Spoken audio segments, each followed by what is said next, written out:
প্রিয় ছাত্রছাত্রী, আশা করছি তোমরা সবাই অনেক ভালো আছো। তো প্রথমেই সৈকত স্টাডি সেন্টারের পক্ষ থেকে তোমাদের সবাইকে অসংখ্য ভালোবাসা।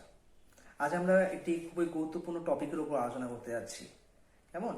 তোমরা হয়তো এতক্ষণ জেনে গেছো ভিডিওর টাইটেল দেখে যে আমরা কি বিষয় নিয়ে আজকে আলোচনা করতে যাচ্ছি। তো যাই হোক, আলোচনার শুরুতে এটাই বলবো যে তোমরা এখনো যারা পড়াশোনা শুরু করোনি, সামনে তোমাদের মাধ্যমিক উচ্চ মাধ্যমিক পরীক্ষা, যারা এখনো ঠিকমতো সিরিয়াসলি পড়াশোনা শুরু করোনি, তাদের এটা বলবো যে তোমরা পড়াশোনা শুরু করে দাও। আবার তোমাদের মধ্যে অনেকেই এমন আছে তারা হয়তো ভাবছে যে কোভিডের কারণে হয়তো পরীক্ষা পিছিয়ে যাবে, সেটা কিন্তু না। পরীক্ষা তোমাদের যথারীতি যেই টাইম বোর্ড দিয়েছে, যেই ডেট, সেই ডেটেই তোমাদের কিন্তু পরীক্ষা হবে। ঠিক আছে? তো তোমরা হয়তো তোমাদের মধ্যে এখনো অনেক, আমাদের পশ্চিমবঙ্গের বেশিরভাগ স্টুডেন্ট এখনো ঠিকমতো পড়াশোনা কিন্তু শুরু করেনি। এমন অনেক স্টুডেন্ট রয়েছে যারা এখনো ঠিকমতো সিরিয়াসলি পড়াশোনা শুরু করেনি, অথবা অনেকে হয়তো পড়াশোনা শুরু করলেও তারা বুঝে উঠতে পারছে না যে এত এত পড়া দেখে তারা বুঝে উঠতে পারছে না যে কিভাবে পড়বে, অথবা কিভাবে পড়লে একটা ভালো রেজাল্ট পাবে। হয়তো বা এমনও অনেক স্টুডেন্ট রয়েছে যারা নিরাশা থেকে, একটা হতাশা থেকে তারা একটা আশা করে ছেড়ে দিচ্ছে যে ভালো রেজাল্ট হবে। তো সেই ক্ষেত্রে আমি এটা বলবো যে হতাশার কোনো কারণ নেই। ঠিক আছে? তোমরা এখন এই যে 2 মাস বাকি আছে মাধ্যমিক উচ্চ মাধ্যমিকের, এই 2 মাস তোমরা যদি পড়াশোনা করতে পারো ঠিক মতো, কেমন, তাহলে কিন্তু তোমরা একটা ভালো রেজাল্ট কিন্তু করতে পারবে মাধ্যমিকে এবং উচ্চ মাধ্যমিকেও। ঠিক আছে? তো সেক্ষেত্রে আমি এটা বলবো যে একদিকে দেখো, যেমন হার্ডওয়ার্কিং ছাড়া যেমন সাকসেস সম্ভব নয়, তেমন সব ক্ষেত্রে শুধুমাত্র হার্ডওয়ার্কিং করলেও কিন্তু সাফল্য পাওয়া সম্ভব নয়। তো সেক্ষেত্রে তোমাকে হার্ডওয়ার্কিং প্লাস স্মার্টলি, এই দুটোর কম্বিনেশনে একটা পড়াশোনা করতে হবে। তাহলেই তুমি কিন্তু একটা ভালো রেজাল্ট করতে পারবে। হ্যাঁ, এখনো যদি তোমরা পড়াশোনা করতে পারো বা ঠিক মতো, আজ আমি যেভাবে বলবো সেইভাবে যদি সেটাকে মাথায় রেখে যদি তোমরা ভালো মতো পড়াশোনা করতে পারো, তাহলে আমি তোমাদের কথা দিচ্ছি তোমরা মাধ্যমিক বা উচ্চ মাধ্যমিক যেটাই হোক 70 থেকে 80% নাম্বার মিনিমাম পাবে। কেমন? এর ওপরও 80%-এর ওপরও নাম্বার পেতে পারো। সেটা নির্ভর করবে তোমরা কতটা পরিমাণ তোমরা খাটতেছো সেটার উপরে। কেমন? তোমরা কতটা পরিমাণ সময় তোমরা পড়াশোনাকে দিচ্ছ, নিজেকে সময় দিচ্ছ, সেটার উপর কিন্তু নির্ভর করবে। ঠিক আছে? তো আমি তোমাদের আজকে কিছু বলছি যে কিভাবে তোমরা এখন, যারা এখনো পড়াশোনা শুরু করোনি বা শুরু করেছো বুঝতে পারছো না, তাদেরকে কিছু বলছি, কিছু স্মার্ট পদ্ধতি বলছি। তারা যদি সেই ওয়েতে পড়াশোনা করতে পারো, তাহলে তোমরা কিন্তু একটা ভালো মার্কস এখনো আনতে পারবে। তো কিভাবে? ঠিক আছে, সেটা আলোচনা করব কিভাবে তোমরা পারবে। তো সেই ক্ষেত্রে দেখো, আমি আমাদের যে উচ্চ মাধ্যমিকের যে একসাথে যে পরীক্ষা হয়, তো একসাথে পরীক্ষাকে আমি কিছু ক্যাটাগরি ওয়াইজ ভাগ করেছি। ঠিক আছে? তো সেটাকে ক্যাটাগরি ওয়াইজই আমরা আলোচনা করব। কেমন? তো দেখো, এখানে আমি বোর্ডে 3টা ক্যাটাগরি করে রেখেছি অলরেডি। প্রথম ক্যাটাগরি হচ্ছে এমসিকিউ এসিকিউ, দ্বিতীয় হচ্ছে রচনাধর্মী, আর তৃতীয় হচ্ছে প্র্যাকটিক্যাল বা প্রজেক্ট। যাদের জিওগ্রাফি বা ল্যাব বেস, তাদের হচ্ছে প্র্যাকটিক্যাল থাকে 30 মার্কসের, তাই না? আর যাদের নন ল্যাব, যেমন বাংলা, ইংলিশ, রাষ্ট্রবিজ্ঞান, এগুলো নন ল্যাব, তাই এদের হচ্ছে প্রজেক্ট, এখানে থাকে 20 মার্কস। তো যাই হোক, তো ক্যাটাগরি ওয়াইজ করলাম এই কারণেই, কারণ এভাবে করে তোমরা বুঝতে পারবে কেন, কিভাবে এটা সম্ভব বা কেন আমি বলছি সেগুলো। তো দেখো, আমাদের প্র্যাকটিক্যাল যেটা আছে, এখানে আমরা অলরেডি কিন্তু আমাদের খাতা জমা হয়ে গেছে, যেখানে তোমরা মোটামুটি মিনিমাম 90% মার্কস তো এখানে পাবি, এটুকু শিওর। ঠিক আছে? তো এখানে কারো যদি জিওগ্রাফি থাকে, সেক্ষেত্রে তোমরা কিন্তু 30-এর মধ্যে 25 থেকে 28 অলরেডি বলবো না, পেয়ে গেছো বা পেয়ে যাবে এখানে। আর যাদের প্রজেক্ট, তারাও কিন্তু মোটামুটি 15 থেকে 18 কিন্তু তোমরা এখানে পেয়ে যাবে। কেমন? তো এটা বাদ, এটাকে আমার এখন কোনো দরকার নেই, কারণ এটা অলরেডি আমাদের হয়ে গেছে। এবার রচনাধর্মীকে আমরা টার্গেট করবো না, এই ক্যাটাগরি পরে আলোচনা করবো। এই ক্যাটাগরির আমার এখন কোনো দরকার নেই। ঠিক আছে? এরপর এটা যে আছে এমসিকিউ এসিকিউ, এটাকে আমাদেরকে টার্গেট করতে হবে। দেখো, আমি বলছি, তোমরা কিন্তু যারা পড়াশোনা এখনো শুরু করোনি বা করেছো, ঠিক আছে, যারা বুঝতে পারছো না, তারা কিন্তু তাদের জন্য, যারা 2 মাস, এই সামনে ফেব্রুয়ারি আর মার্চ, এই 2 মাস যারা ভালো মতো পড়তে চাচ্ছ, তারা এইটাকে, এই ক্যাটাগরিকে টার্গেট করো, এই ক্যাটাগরিকে টার্গেট করে পড়াশোনা শুরু করো। তোমরা যদি এই ক্যাটাগরিকে টার্গেট করে পড়াশোনা শুরু করতে পারো, তাহলে দেখবে তোমাদের নাম্বার 80%ও পার হয়ে যেতে পারে, 70% তো নিচে মিনিমাম, 80%ও পার হয়ে যেতে পারে যদি তোমরা এই ক্যাটাগরিতে ভালো রেজাল্ট করতে পারো।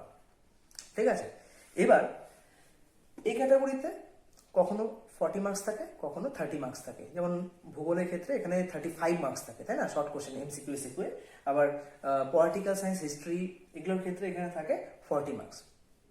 তো যেটাই হোক, 30 থাকুক, 35 থাকুক, 30 থাকুক, 40 থাকুক, আমাকে এই ক্যাটাগরিতে আমাকে টার্গেট করতে হবে যে এখানে মাইন্ড কিন্তু সেট করতেই হবে, যেভাবে যে আমি এনি হাউ যেভাবেই হোক আমাকে এখানে 35 থেকে 38-এর মধ্যে মার্কস আমাকে রাখতেই হবে। অথবা ভূগোল যাদের তাদের ক্ষেত্রে বলছি যে তোমরা টার্গেট করবে যে 30-এর ওপরে, যাতে এই ক্যাটাগরিতে আমার মার্কস থাকে 30-র ওপরে। কেমন? তো যদি যারা এই ক্যাটাগরিতে ভালো রেজাল্ট করবে তাদের অবশ্যই রেজাল্ট কিন্তু ভালো হবে। তোমরা আগেই রচনাধর্মী এটা কিন্তু টার্গেট করো না, রচনাধর্মীকে মাথা থেকে আপাতত একটু সাইডে রাখো। আমি পরে বলছি যে কি করবে, প্রথমে আমি এটা বুঝিয়ে দিচ্ছি যে এখানে তোমাদের টার্গেট করতে হবে। যাই হোক, প্রথমে টার্গেট করে নিলে এবার পড়বো কিভাবে, আমি কিভাবে পড়লে আমি এখানে 35 থেকে 36, 38-এর মধ্যে মার্কস পাবো, কিভাবে পাবো, এটা হচ্ছে সব থেকে বড় কোশ্চেন। তো এটার একমাত্র একটাই উপায়, ঠিক আছে, সেটা হচ্ছে তোমরা টেস্ট পেপার। বাজারে অনেক রকম টেস্ট পেপার পাওয়া যায়, প্রায় 3 থেকে 4 রকম কোয়ালিটির টেস্ট পেপার পাওয়া যায়। তোমরা যে কোনো একটা কিনবে, একটা, ঠিক আছে, যে কোনো একটা, তুমি যেটাই কিনো শুধু একটা কিনো। ওই একটা টেস্ট পেপার নিখুঁতভাবে, কোনোটা বাদ দিবে না, নিখুঁতভাবে ওই একটা টেস্ট পেপার সলভ করো। কেমন? যদি তুমি নিখুঁতভাবে ওই একটা টেস্ট পেপার সলভ করতে পারো, তাহলে কিন্তু তুমি এই ক্যাটাগরিতে 90% মার্কস কিন্তু ওখানে মানে 90% মার্কস ওখানে কিন্তু কমন পেয়ে যাবে, এটা আমি বলছি তোমাদেরকে। এইবার ওই একটা যখন তোমার কি বলো ওটাকে, একটা টেস্ট পেপার যখন পড়া হয়ে যাবে, তারপর তুমি ট্রাই করলেও করতে পারো অন্য 2-একটা টেস্ট পেপার। কেমন? তো এবার এখানে আরো কিছু কোশ্চেন রয়েছে, যেমন যে আমি অনেক পড়ি, এখানে অনেক কোশ্চেন, অনেক পড়ি আমি, তবু মনে থাকে না। দেখো, মনে রাখার মানে থাকে না, এই সমস্যাটা কিন্তু সবার, শুধু তোমাদের না, সবার। যখন এমনকি আমি যখন ছাত্র ছিলাম সেই সময়, ইভেন মানে এখনো কিন্তু এই সমস্যাটা আমার হয়। তো সেই ক্ষেত্রে এটা সলভ একমাত্র এটাই যে তুমি রিভিশন দিয়ে দাও। ধরো আজকে আমি ভূগোলের বা রাষ্ট্রবিজ্ঞানে আজকে আমি একটা কোনো টপিক পড়লাম, মানে শর্ট কোশ্চেন আমি 50টা বা 100টা আজকে পড়লাম, মুখস্থ করলাম। তুমি কি করবে, 2-3 দিন পর আবার সেটাকে রিভিশন দাও, মুখস্থ করবে না, তখন মুখস্থ করার ইয়াতে পড়বে না উদ্দেশ্য নিয়ে, তখন শুধু জাস্ট রিভিশন দিবে, হ্যাঁ এটা এটা এটা এটা এটা জাস্ট হয়ে গেল। 10-15 মিনিট জাস্ট রিভিশন দাও, এটা 2-3 দিন পর পর ওই জিনিসটাকে রিভিশন দাও। তাহলে কি হবে, তুমি দেখবে রেজাল্ট তোমরা নিজেরাই পাবে, যে ওই জিনিসটা তোমার মাইন্ডের মধ্যে অটোমেটিক মানে বসে গেছে, ওটা তুমি আর কখনো ভুলবে না যদি তোমরা রিভিশন দাও। ঠিক আছে, এবার দেখো, মানে শর্ট কোশ্চেনের ক্ষেত্রে জিনিসটাকে মানে আরো মানে আরেকটা জিনিস করতে হবে, যেটা বলছি সেটা হচ্ছে তোমাদের এক্সাম দিতে হবে, পরীক্ষা তুমি যত দেবে তত বুঝতে পারবে যে তোমার মধ্যে একটা চেঞ্জেস যে আসবে, সেটা তোমার নিজেরাই বুঝতে পারবে যে পরীক্ষা দেওয়ার ফলে কি কি চেঞ্জেস তোমার মধ্যে আসছে। কেমন? পরীক্ষাটা আমাদের অনেক হেল্প করে, পরীক্ষা আমাদের অনেক হেল্প করবে, ঠিক আছে, মনে রাখার ক্ষেত্রেও। আবার এটাতে একটা হয় কি, রিভিশনটা আমাদের হয়ে যায়, প্লাস দেখবে হাতে লেখার একটা স্পিডও বাড়ে, প্লাস মানে মনে যে থাকাটা সেটাও কিন্তু সেই কাজটাও হয়ে যায়। তো সেক্ষেত্রে পরীক্ষা দেবে। এবার পরীক্ষার ক্ষেত্রে তোমাদের যারা টিউশন টিচার তাদেরকে বলবে যে পরীক্ষা নেওয়ার কথা, অথবা তাদেরকে বলবে যে স্যার আমাকে এরকম কোশ্চেন দেন, আমি বাড়িতেই এক্সাম দিব, সেক্ষেত্রেও সেটাও হতে পারে, তো সেটা করবে। অথবা তোমরা যদি নিজেরা যদি সিরিয়াস থাকো, তবে নিজেরাও দেখবে কোশ্চেন বানিয়ে তোমরা নিজেরাই পরীক্ষা দিচ্ছ। তো এটা গেল। তো এই যে তিনটা প্রসেস বললাম, এই তিনটে যদি তোমরা করতে পারো, বইয়ের থেকে এখন আমি বলবো যে বইয়ের থেকে তোমরা মানে অধ্যায় ধরে ধরে পড়াটা, মানে শর্ট কোশ্চেন পড়াটা মানে না পড়াই ভালো আমার মতে। তোমরা টেস্ট পেপারটা এখন খুব ভালো মতো সলভ করো, আর যে সমস্ত নোটপত্র তোমাদের আগে বা টিউশন থেকে যারা যারা যেটা পেয়েছো সেগুলো পড়ো, কিন্তু তার পাশাপাশি মানে হালকা পাতলা পড়ো, তার পাশাপাশি আমি বলবো টেস্ট পেপারে জোর দাও। টেস্ট পেপারে কিন্তু মানে টেস্ট পেপার সলভে কিন্তু জোর দিতেই হবে। কেমন? যদি তুমি ভালো রেজাল্ট করতে চাও অবশ্যই টেস্ট পেপার করতে, আমি বারবার বলছি শর্ট কোশ্চেনকে তোমাকে টার্গেট করতেই হবে, কেউ শর্ট কোশ্চেনকে টার্গেট ছাড়া বা শর্ট কোশ্চেনে ভালো নাম্বার নিয়ে আসা ছাড়া, হ্যাঁ, ওটা ছাড়া কেউ কিন্তু ভালো রেজাল্ট করতে পারবে না। সেটা আশা করেও লাভ নেই। কেউ যদি ভাবে আমি রচনাধর্মী প্রশ্ন লিখে ভালো নাম্বার তুলবো, তো সেটা কখনো সম্ভব নয়। তোমাকে শর্ট কোশ্চেনকে টার্গেট করতেই হবে। কেমন? আর আমি যেগুলো বললাম যে তোমাকে টেস্ট বা সলভ করতে হবে, তারপর সেগুলোকে রিভিশন দিতে হবে, তারপর তোমাকে এক্সাম দিতে হবে। এই যে এই তিনটা যে বললাম, এই 2 মাস ধরে তোমরা এই কাজটা করে যাও, তাহলে দেখবে অটোমেটিক তোমাদের রেজাল্ট কিন্তু ভালো হবে। যদি এই ক্যাটাগরিতে রেজাল্ট ভালো হয়, এই ক্যাটাগরি তোমার ভালোটা করতে পারো, তাহলে দেখবে অটোমেটিক তোমার আলটিমেট তোমাদের একটা রেজাল্ট ভালো হয়েছে। বুঝতে পারলে? তো এবার অনেকে প্রশ্ন করতে পারো যে স্যার আমি কি তাহলে রচনাধর্মী কি পড়বো না? অবশ্যই পড়বে রচনাধর্মী, কিন্তু কিভাবে পড়বে? স্মার্টলি। দেখো, রচনাধর্মী তুমি যতই ভালো লিখো না কেন, তুমি কিন্তু রচনাধর্মীর ক্ষেত্রে ফুল মার্কস কখনোই পাবে না, যেটা তুমি শর্ট কোশ্চেনের ক্ষেত্রে পাবে। তাই জন্য শর্ট কোশ্চেনকে টার্গেট করতে হয়। আমি রচনাধর্মী যতই ভালো লিখি না কেন, আমাকে কিন্তু ভালো মার্কস বা সম্পূর্ণ ফুল মার্কস কখনোই দেবে না। খুব কম ক্ষেত্রে খুব ভালো ছাত্রছাত্রীরা, তাও সব ভালো ছাত্রছাত্রীও পায় না। কেমন? তো সেই ক্ষেত্রে এটাকে আমরা একটু আলাদাভাবে পড়বো, এটাকে আমরা অত বেশি সময় দেবো না। তো এখানেও কিন্তু একটা ব্যাপার আছে, সেটা হচ্ছে এই ক্ষেত্রে এই ক্যাটাগরিতে রচনাধর্মী ক্ষেত্রেও কিছু কোশ্চেনের অ্যান্সার লেখার কিছু ফরম্যাট আছে। তুমি সেই ক্ষেত্রে অল্প লিখেও একটা ভালো নাম্বার কিন্তু এখান থেকে তুমি পেয়ে যাবে। কেমন? তো সেটা আমি তোমাদেরকে অন্য একটা ভিডিওতে বলবো যে রচনাধর্মী প্রশ্নগুলোকে কিভাবে লিখে একটা ভালো রেজাল্ট তোমরা করতে পারবে।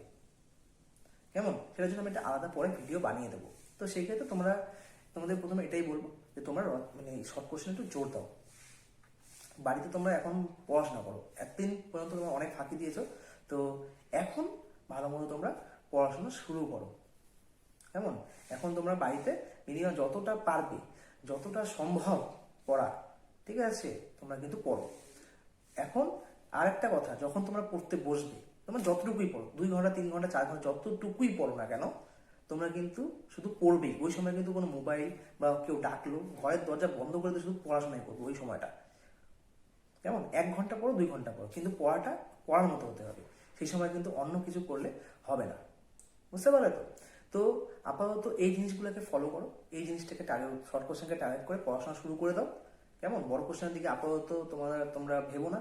আর হ্যাঁ, আরেকটা ইম্পর্টেন্ট কথা যেটা ভুলে গেছি, সেটা হচ্ছে দেখো, আমি আমার চ্যানেলে সিলেক্টিভ কিছু বড় কোশ্চেন আমি দেবো, অবশ্যই সাজেশন আমি দিয়ে দেবো, তোমরা ওগুলোও ফলো করতে পারো। দেখবে ওখান থেকেও তোমরা মোটামুটি বড় কোশ্চেন অ্যাকচুয়ালি সবাই কমন পেয়ে যায়, ঠিক আছে? তো বড় কোশ্চেন তোমরা কমন পাবে, তোমরা অল্পই পড়ো চাই বেশি পড়ো, বড় কোশ্চেন তোমরা কমন পাবে। কেমন? বড় কোশ্চেন নিয়ে যে সমস্ত সমস্যা হয় আমি তোমাদেরকে পরের ভিডিওতে এগুলো বলে দেবো, কিন্তু এটাকে এখন কিছু ভেবো না। এখন তোমরা এটাকে স্টার্ট করে দাও পড়াশোনা, এটাকে টার্গেট করে। দরকার হলে পড়ো, এখন প্রতিদিন শর্ট কোশ্চেন পড়ো। বুঝতে পারলে তো? বড় কোশ্চেন সিলেক্টিভ কিছু পড়বে, সেক্ষেত্রে তোমাদের যে টিচার রয়েছে, টিউশন টিচার বা স্কুল টিচার, তাদের কাছ থেকে বড় কোশ্চেন ইম্পর্টেন্ট নিয়ে সেগুলো হালকা পাতলা পড়াশোনা করো। আমি 2-1 দিনের মধ্যে বলে দেবো যে কিভাবে বড় কোশ্চেনের ক্ষেত্রে কম লিখে বেশি নম্বর পেতে পারো তোমরা। কেমন? তো আজকের ভিডিও আমরা এখানে শেষ করি। তো পরবর্তী যে কোনো একটি ভিডিও, এরপর হয়তো আমার ভূগোলের কোনো একটি টপিকের ওপর, কাল পরশু ভূগোলের কোনো টপিকের ওপর হয়তো আমি ভিডিও আপলোড করব। তো তোমরা চ্যানেলের সঙ্গে থেকো, আর অবশ্যই দেখো।